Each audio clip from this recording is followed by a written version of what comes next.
Hello, good evening, and welcome to tonight's edition of Daily Record Hotline Live. Myself, Keith Jackson. I'm joined at the top of the show by Andy Newport. Andy, another 24 hours of high level intrigue around Rangers. What's to come? Look, you've been working on the story about David Ancelotti. That's interesting. And it started really getting a bit of traction last night on the internet. Funnily enough, most of that traction coming from Spain and Italy. And then today, you were at Barry Ferguson's press conference before pre-match, before tomorrow's visit from Dundee United. And I felt it was quite a feisty Barry Ferguson in today's press conference. It seems to me as if there's quite a lot starting to come to fruition, maybe crystallising a little bit around this issue. Andy, is that your reading of this? Yeah, I mean, he's certainly alluding to, I mean, just to explain the sort of chain of events, obviously last night the news sort of breaks, as you say, Spain, Italy, big publications in Madrid especially, like Marca, AS, who, generally when they report something, you can take it to the bank. So, but obviously we're racing to clarify that the story at our end, and the sort of mood music we're getting from senior figures at the club was that, yeah, listen, this is a guy, they weren't shooting down or confirming any names, but I think we can take it as read that David Ancelotti is a candidate, but they're working their way through that, and he's not the only candidate, and it might take a wee while yet before there's an appointment made. So that seemed to sort of water down some of the excitement that was building around. Is it excitement, Andy?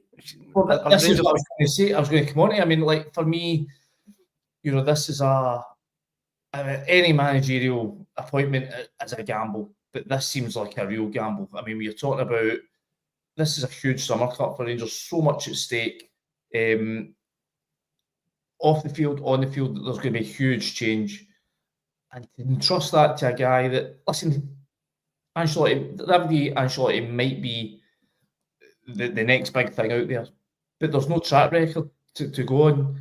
I mean, the obvious accusation is he's only in these positions. He's only worked at Bayern Munich, he's only worked at Napoli, he's only worked at Everton, he's only worked at Real Madrid because of his dad. And listen, the only way he can disprove those notions is to go out on his own and to set himself up a career of his own. But I think for the Rangers support, they'll be thinking, is Ibrox the place that they want to see him do that? Is Ibrox the place to be cutting your teeth? It's a huge gamble. Listen, as I said, with all managerial appointments, you can only nobody can foresee them being successes or failure. You just have to sort of put your money. It's surely about minimising risk. Every managerial appointment, the kind of first and kind of priority target for any board should be minimise the risk. This one seems to be the potential to maximise the risk. I'm not sure about it, Andy. I've got to be honest. I think he is probably a person of interest, but I'm not sure. And I tell you why, right? And this is the sort of journalistic side of it. When the story first came out, do you know what my first reading was? I thought, this looks like Carlo Ancelotti, one of the most respected, well-connected managers anywhere in world football, has asked a couple of guys that he knows to put the feelers out, maybe put his son's name out. He was linked with Como. He was linked with Rangers, decent size of jobs. I just felt I felt it had Carlo Ancelotti's fingerprints on it when that information first came out. Then last night, something really weird happened when it was almost being presented in some places online as a fait accompli, a done deal. Yep. And that was very strange. And then when you make the phone calls and you find out that actually the process hasn't got anywhere near the point of having a done deal or even a preferred candidate, then you start to wonder, well, why is this coming out and why are they wording it so strongly from the Spanish end and from the Italian end? So that's it's just raised a few red flags for me, and I'm just not sure about them. I agree, because that's what the point I was maybe garbling my way towards, was that there's a contradiction here. At one end of the deal, there seems to be some confidence that he's going to be the man. You know, they're naming his assistants. They're even suggesting start dates. He's obviously going off to Brazil. Francesco Mauri, wasn't it? A couple of fixtures, and start the June window. So, whereas, you know, obviously people close to the Rangers here are just trying to lower the expectations of that. So, listen, maybe he is. Maybe they just want to. Maybe this is just a PR strategy. You know, it's a bit like the Ronnie Dylan situation where he went to Celtic. They spent a couple of days before confirming the name, just trying to allow the narrative to build and just to familiarise him as a character, as a candidate to the Celtic support, so that when he does get the job, it's not a total shock. If you just go out and name Ancelotti Jr., the new Rangers manager, tomorrow, most Rangers fans, the breakneck speed of that would have most of Rangers sports suffering whiplash. So maybe that's part of it. I'm not sure, but listen, certainly the mood music coming out of Ibrox last night is like, hold on, no, there's other people still in the frame here. We've not come to a firm decision. This could certainly be a few more weeks off yet. But as we've discussed already this week, Rangers need to get a move on. So they don't have the time to waste. They don't have the time to do a big lengthy search. They have to just pick somebody and go with it and hope for the best. But as you say, handing the keys to Ibrox to a manager who's never, been out of his, and who has, let's being kind, has only been at the clubs he's been at because of his old man. That I think a lot of Rangers fans will be concerned by that. Yeah, I must admit, I'm not as convinced. I'm really sceptical about the whole thing. I even felt uneasy the fact that it was being presented as a fait accompli from the other end yesterday. I just wonder, might be games at play here. And listen, why don't we have a listen to what Barry Ferguson said about it? Because I think he was asked about it at today's presser that you were at, Andy. And then I want to speak to you about how Barry Ferguson handled that today, because I noticed a change of tone. There's not been any discussions in terms of what's going to happen myself. What I do know is things are starting to move, and hopefully, as I said, over the coming days or weeks, we'll be really clear on what way the club's going to move forward. A name that's been linked with the club, the managerial position, is David Ancelotti. Is that a name that you've heard? Have you had any discussion? I don't know anything about him. If I'm being honest, I know his dad, his assistant, his dad. What I know is his dad's one of the best managers. But there's always going to be speculation. There's been speculation since I've come in. I've no issue with that. That's just the way it operates up here in the west of Scotland. He says all I can do is just focus on me doing the job as best as I can, and we'll see where it takes us. You've said a few times that you've been in this club now, in this role for a month or two, and you've obviously kept such a keen eye on the club over the years. You know what this club needs. Do you think that it is a role that is for a more experienced manager, or could a novice manager be successful, like we saw with Steven Gerrard a few years ago? Yeah. So you're saying I'm a novice, basically. Not saying I could handle the job. That's what I'm saying. Yeah, I could handle the job, no problem. And do you but in terms of, I get everybody's got their opinion on who's going to be, who's wanting for the job, or who's going to get the job. I have no issues with that. But what I'm saying to you, and what I've said to everybody in here, this job doesn't scare me one single bit, because I know there's a hell of a lot of work to be done. I've been lucky enough to be in the door and know what's needed, and I've always been clear on that. There's been some top names, obviously Ancelotti, the latest one, Barry, but would you back yourself against any of them to do the job that's required to? Yeah, of course. I always back myself. Sorry, do you expect this to be your last game at Ibrox as manager? You never know. What I need to do is I need to remain as professional as possible, and that's what I'll always do. That's what I've done since the first day I stepped into the training centre. Always be professional, make sure that my teams or my players are professional, and that's what I'll continue to do. Interesting. Andy, right back at the start of that little clip there, he was he not suggesting that he knows something, that something's going on and that he knows about it, and things might become a bit clearer in the next couple of days? That was my takeaway I don't know if he was, asked to explain what it is exactly that he's aware of that nobody else is right now. But I find it interesting. Yeah, we did try. We tried a few different ways. It wasn't for opening up. He basically, hinted that there'll be some kind of announcement within the next few days to a week. So I imagine that we'll get some sort of clarity, obviously, in his own position once tomorrow night's game against Dundee United and obviously the game at Easter Road on Saturday. Once they're out of the way, I imagine, obviously, I think the club has to come out and clarify, certainly with Barry Ferguson's situation, what's happening, and then whether or not they're at a point where they can announce a new manager. I still think that's, again, a couple of weeks away at least. But I mean, the thing, you look at the situation with Barry Ferguson, is that he has insisted all along that he is, he's willing to do the job. He wants the job. The thing I thought was quite interesting today was, I sort of said to him at one point, what sort of grace period do you get for a new manager, a new set of owners coming into this club? I mean, everyone knows there's going to be a lot of upheaval this summer. Are they given a year? Are they given 2 years to get their feet under the table, work things out? He's basically says he was adamant this is not a project that Rangers, whoever comes in, has to start winning from day one next season. They have to be competitive. That's the only thing that's acceptable at Ibrox. And he sort of asked, are the new regime, from the discussions you've had with them, do you think they are? He said, well, they'd be crazy not to understand that.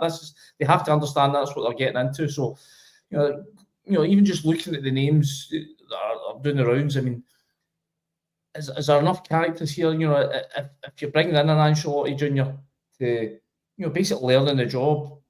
I see one of the comments there. He's worked for some top players. I've spoke with some people down in Merseyside today when he talked about his involvement at Everton. Said he was very good in set pieces, both defensive, attacking. He was a grafter. He wasn't just a guy there who, it wasn't a nepotistic appointment. He did earn his place, but the fact is, until he has proven himself as a manager, then it's going to be, as you say, a gamble. Barry Ferguson, it's going to be a gamble with him as well. He's the first one to acknowledge that his record hasn't been good enough since he went in. Well, whether or not he's willing to give up on his hope, I don't think he is, because you say, even today, even hinting that there's going to be an announcement coming, he's still pushing himself. He's still pushing this, making his own case that he can be, and he still fully believes in his capabilities, that with a pre-season, with a bit of money to spend, with the right recruitment, he can get this Rangers team playing. I think I've said a few times, I think he had to do something spectacular in order just to convince, not because of his characters or anything else or his tactical ability, just because of that lack of experience. I think this is the strange thing now that Ancelotti's name's coming. Yeah, he's got experience at number 2 and he's worked at some huge clubs. But I think Rangers fans would be far more content, would be far more satisfied heading into this huge summer, that if they had a coach who had been over the course before, who was tried and tested, and who knew how to handle the unique situations that come with managing a club the size of Rangers. So I think that'll be what the thing that will be concerning people as they look at these candidates. Quick question from one of our viewers, Andy. Keith, Andy, what's the difference between Mikel Arteta learning under Pep and David learning under his dad, and Mikel end up getting an Arsenal job? I think there is a bit of a difference in that Mikel Arteta got into that position under his own steam with the playing career that he had, then as a coach. And I think Ancelotti really started out as a fitness and conditioning guy, didn't he? And he worked his way up. Look, do you know what? I would say with this one, if it happens, and I strongly suspect it won't, because I just don't feel it. There's something about the way it's been handled at their end that feels a bit off to me. So I'm not sure how serious a contender he actually is, but he might be. And if he is, and if he was to get the job, it is either, Andy, a stroke of genius if he comes in and goes through the thing like a dose of salts, sorts Rangers out, makes them champions. A stroke absolute genius. Or I think it could be an unmitigated disaster. And I don't actually see a lot of middle ground in there. and so the odds would stack heavier against it being unlikely than likely. That would be my view. Yeah, I mean, it's hard to get a grasp on because, as I said earlier on, you've got one side of this deal, you've got people seemingly pushing a narrative that this is a done deal, and yet the club are just going, "No, hold your horses. This is not quite as settled as it's been made out to be." So, whether or not he is a serious contender, I know he definitely has been spoken to. He definitely has been asked to give his thoughts on how he would take Rangers forward. Whether or not that makes him the leading candidate, people are suggesting he's not the leading candidate. People at the club are suggesting there is no leading candidate right now. They're still just assessing their options. So, I just think it's one of these ones we're just going to have to, see how it pans out, obviously. But I do think the people that are sceptical about this have every right to feel that, because you can't. There's nothing in David Ancelotti's track record that suggests that we could tell you, one way or another whether he's going to be a successful manager. He's an absolute rookie in this sense. And yeah, okay, you can point to others, but you can point to numerous other folk that have tried to step out of a big manager's shadow and go their own and have flopped. And Rangers don't have to look far for that. They only have to look back at Michael Beale. He was the guy that was supposed to be the mastermind by Steven Gerrard, and look what happened. We're joined by another mastermind, Michael, who is such a mastermind he hasn't realised that he's just been caught vaping on the programme. Mick. Didn't get a warning. How are you, mate? Didn't get a warning of getting called on. Listen, I'm going to ask the two of you, right? Because one of my takeaways from that Barry Ferguson press conference, and I know, Mick, you were at Celtic today, and we're going to come round and talk about that later. But final question on this, while I've got the two of you. Do you think that, like I do, that Barry Ferguson, somebody has said something to him that is actually emboldening him and makes him think that he is genuinely in the mix as this process begins and we expect it to get into the interview stage? Is that your reading of it? Because I'm starting to feel like it's mine.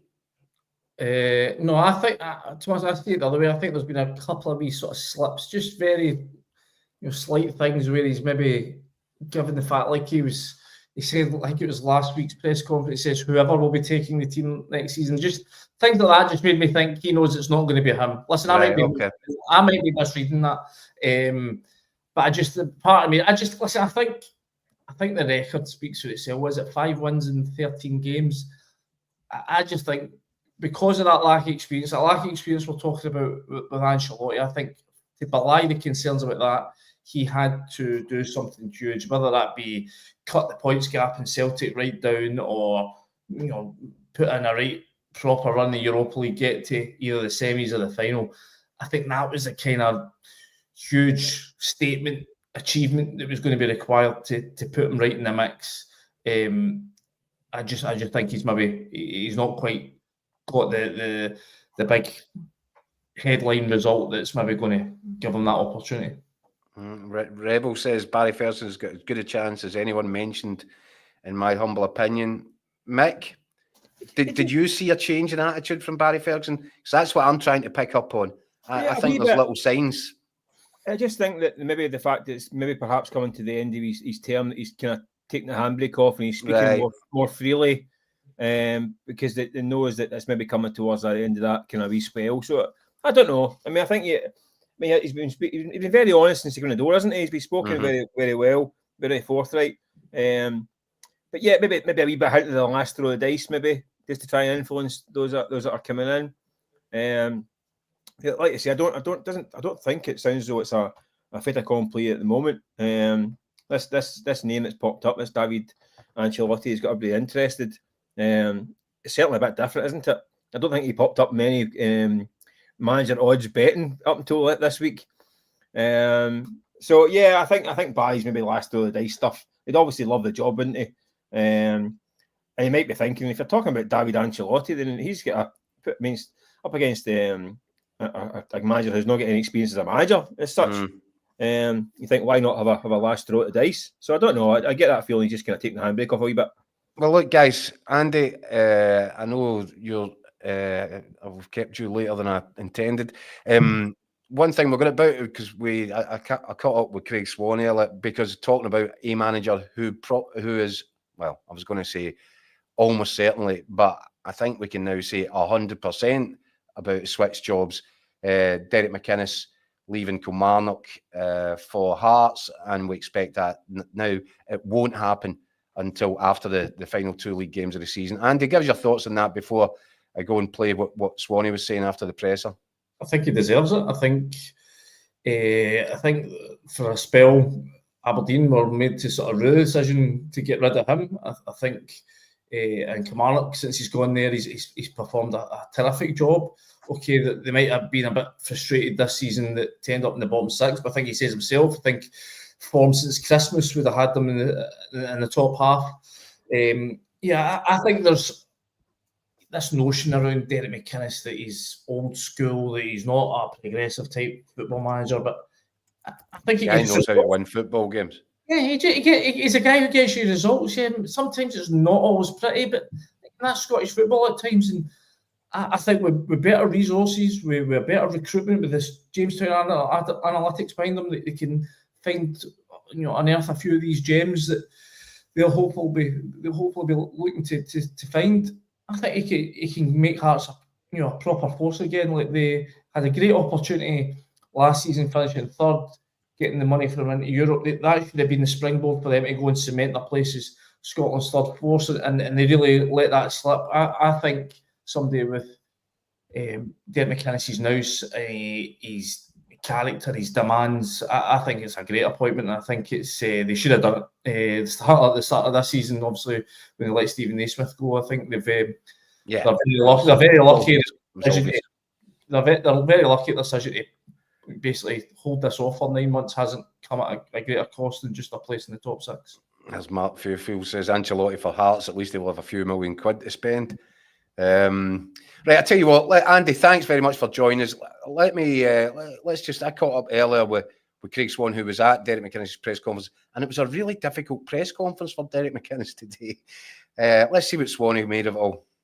Swanee obviously wanted to speak to you. I can see that you're still at Rugby Park, having attended Derek McInness' press conference today. Talk us through it, mate. What's the sketch?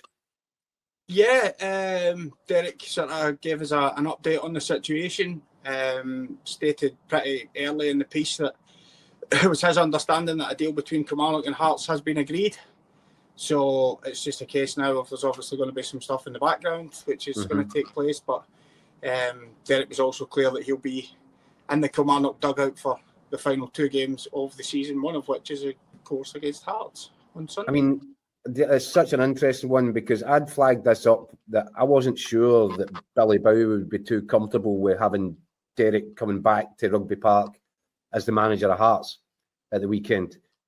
And I wonder if that's fed into it. But at the same time, Swanee, he's likely to get a pretty hot reaction from the Kilmarnock fans at any rate, isn't he? And the Hearts fans over there, presumably cheering for him. So there's a bit of spice in that one.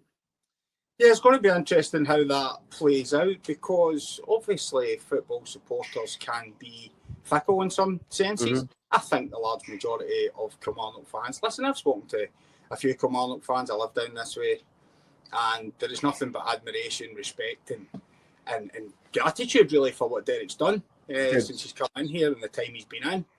And, the European success and the promotion and, everything has just been great.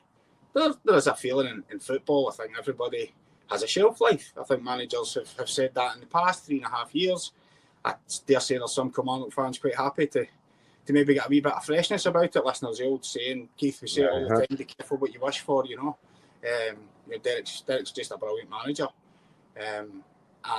But I dare say there's one or two who'd be quite happy to see a fresh face. But speaking to your point, Sunday, I'm not sure, if the Kilmarnock fans are thinking, well, okay, he's gone or he's going, do they really want him in the home dugout? I'm not sure. I'm not sure how some of them will react. I suspect the majority of them will react with respect and, as I say, gratitude for what Derek's done. But again, I just think you get a little bit. And I don't know, Hearts are not going to be.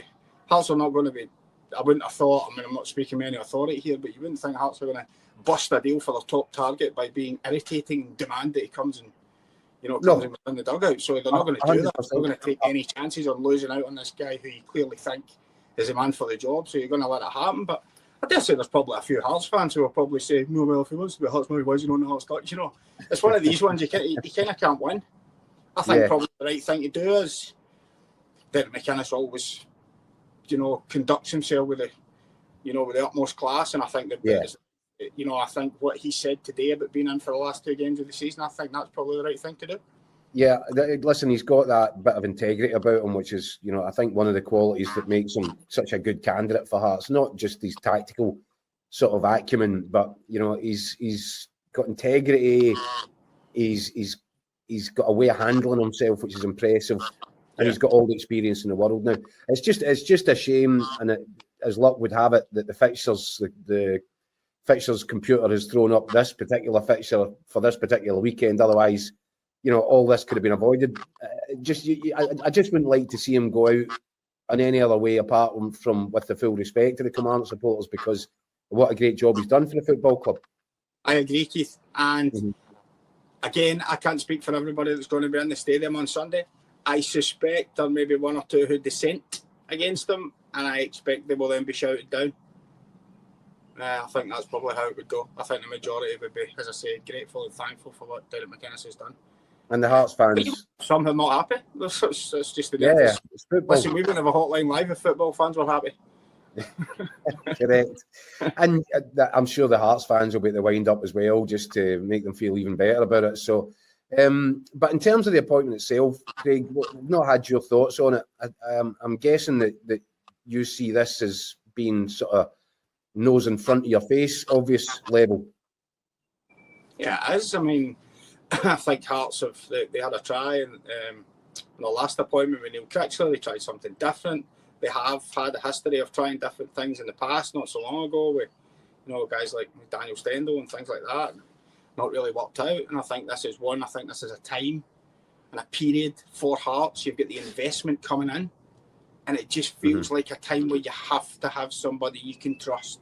And I'm not, you know, dismissing anyone or speaking badly about anyone, but, you know, if you were to bring in someone you're not sure about, you don't know, who haven't proved himself in this arena before, and handing him a big bag of cash, I mean, this is a vital juncture for Hearts, I would say. Yeah. You know, getting this money, I mean, I don't know how much of it they're going to spend, how much of it will be spent behind the scenes, you know, how much of it will go in the transfer market, but you would imagine there's going to be a substantial sum of money.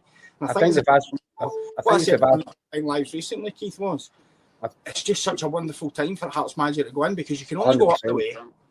And also that vital thing that Jimmy Killie had at Aberdeen this season. Yes, Aberdeen wanted European football, but what a difference it made for Jimmy Killie not having it.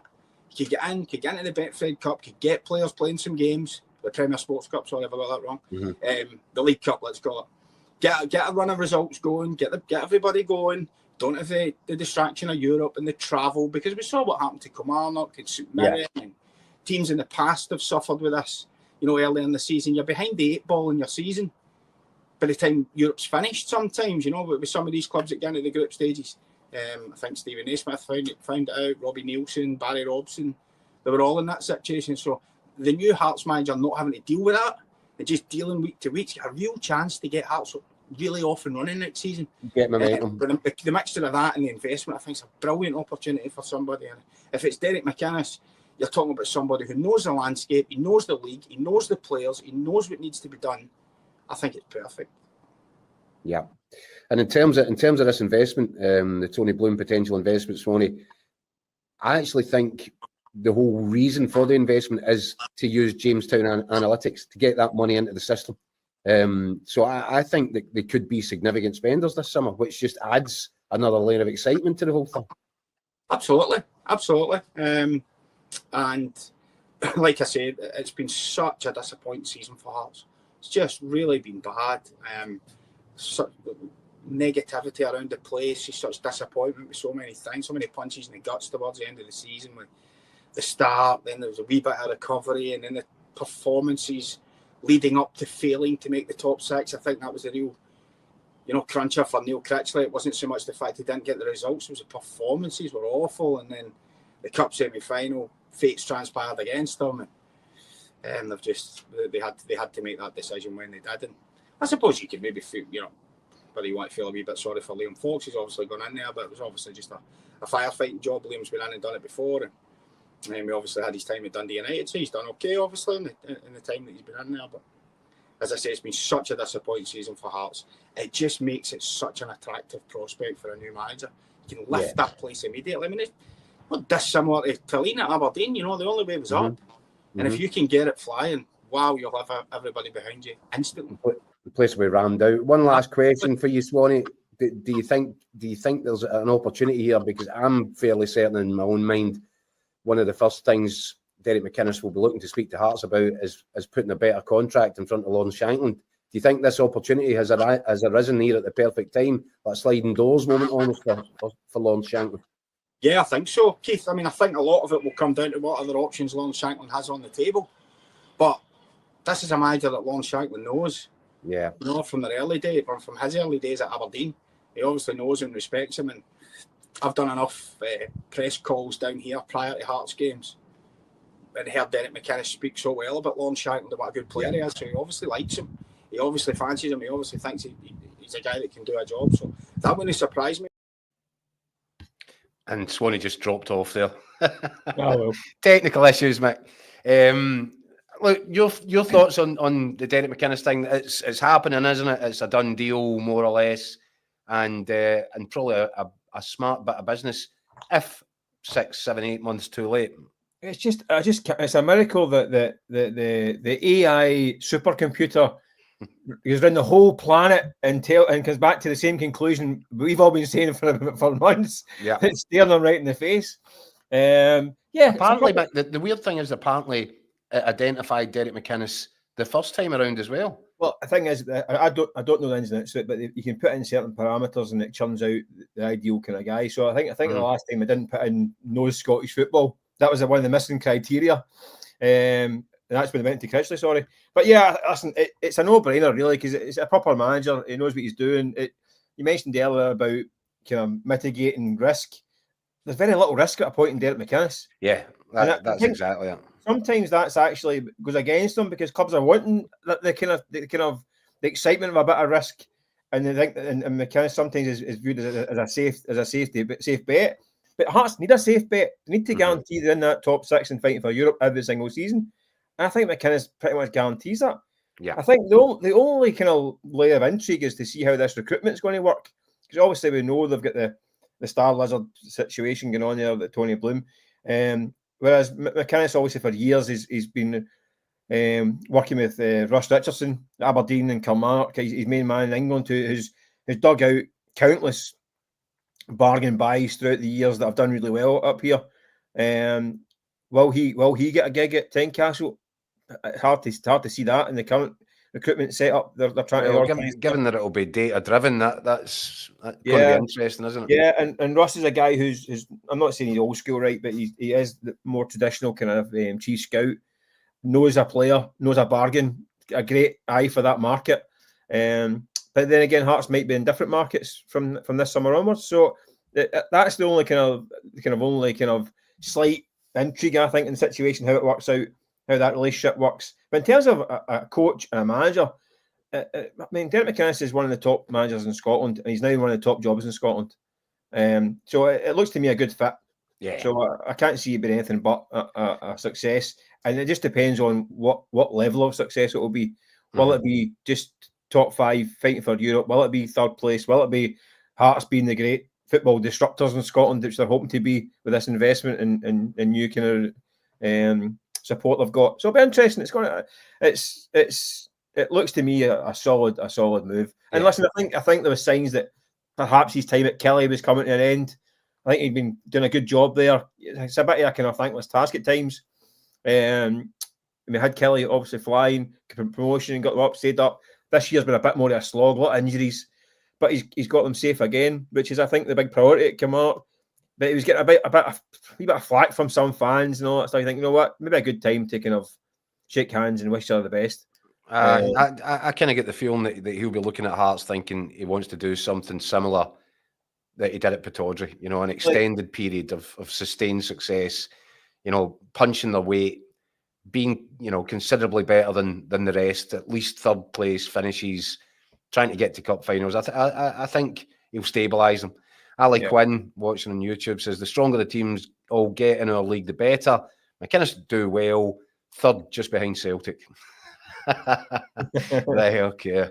All right, get where Ali's coming from. And on Celtic, Michael, because you were there today at Lennoxtown, Celtic, this is a trip they could probably do without, away up to Pittodrie midweek, with just a couple of days to go at the end of the season, and a cup final against Aberdeen on the horizon. Well, it's like contrast to kind of Rangers when we're talking about Carlo Ancelotti's boy and Kilmarnock, we're talking managers leaving Hearts. Celtic is all very kind of so stable, kind of quiet and dull right now. It's a kind of the sun was out. It's a bit of a tea party. Brendan Rodgers is kind of a content man just now. He's pretty chilled out. Yeah, the game tomorrow night. I mean, you're trying to find wee ways into it and things. Is there any chance of having some mind games in your team set up and all that with Hamden in the corner?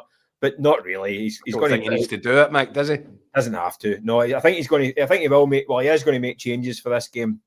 I think you get Dyson Maida, who's got a wee knock. He's going to rest him. I don't think he'll risk Carter Vickers, Arthur Johnson, maybe. Is Carter Vickers carrying something?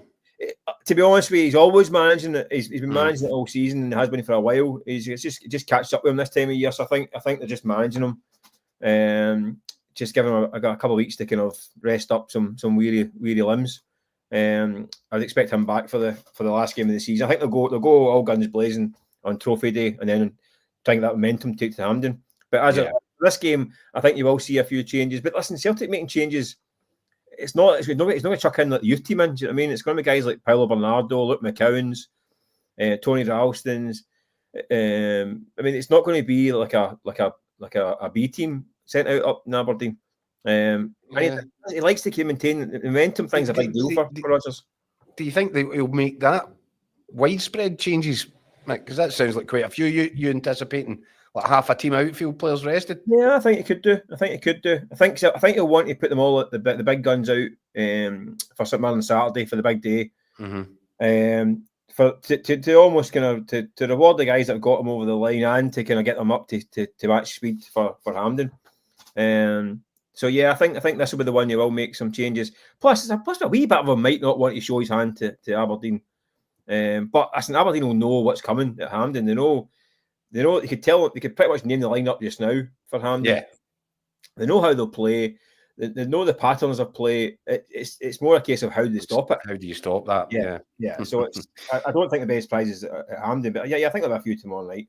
One of the things that has been getting a bit of debate, Michael, is Nicholas Kuhn playing his way back towards what he was a little bit more like at the start of the season, but James Forrest consistently delivers, just little Ron Seal tin.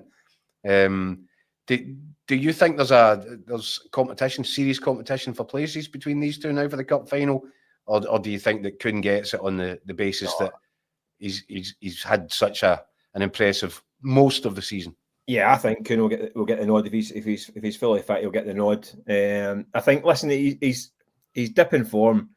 It's only because it was so spectacular in the first half of the season. And back in December, we were practically gift wrapping him the Player of the Year award in December.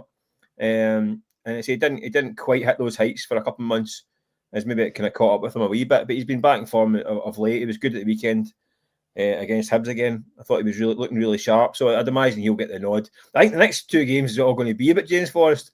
It's going to be it's Operation Get James his goal. Get his goal. I mean, I actually felt for him at the weekend. Anytime he got within 40 yards of goal, the whole place was shouting, "Shoot!" The guy was like shuffling about, trying to get his legs to get a shot away. So that the kind of the desperation stakes might kind of kick in to get him his goal. But that's. Do you think he'll start at Pittodrie? Sorry.